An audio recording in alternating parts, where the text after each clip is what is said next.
Petzetajat, resistentziatik eta beharretatik sortutako zeo zer dela, ez? Azkenean, zapaldutako eta horrengo beba ikusten dugu, ez? Zapaldutako kolektiboak daz, orduan autoeraketa da bidea, pixka resistentzia bat sortzeko eta bizi duinak, bizigarrisak lortzeko.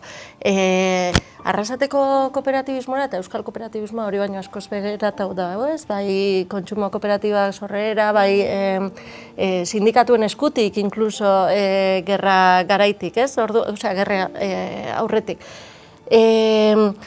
Uste dut, arrasateko kooperatiben esperientzian oinarrietako bat, eta igual da, etorkizun eraikitzeko funtsezko horietako bat, formazioa bera dela, ez? Ideologizazioa, alduntzea, badau alde batetik beharretatik sortutakoa guazen zeo zerritxera, baina aldi berian dau, guazen ideologikoki prestatzera, ideologikoki, gehi formazio aldetik, honi da nahi, aurre itxeko. Zapaltzen gaitxuztenak edo ezin dugun hori, guazen aurre itxera horrekin, ez? Uste dut, arrasatekotik geixen ikasi geikena dela hori, Gure historian hori ikusten da, lehenengoko enpresa berezia, lehenengoko enpresa kooperatiboa sortzen da 1956an, baina hasia 1951 da. Hau da, Arizmendiarrieta fundadorea, bultzatzailea, 1951an etorri zen Arrasatera, eta urteetan egingo duen lana herriko gazteekin izango da, Urmaetxeak esaten zuen moduen, zirimiria.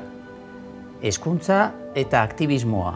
Eta futbol ekipuak. Lanetarik. Hori bai, zaurako. Kirola aktibitateak, kultura aktibitateak, hezkuntza, eskola profesionala sortu zuen, gaur unibertsitatea, 1953an, tertuliak, debateak, herrifak, pobrei laguntzeko, aktivismoa urte asko eta askotan, eta zirimiri horren ostean etorriko da lehenengoko enpresa.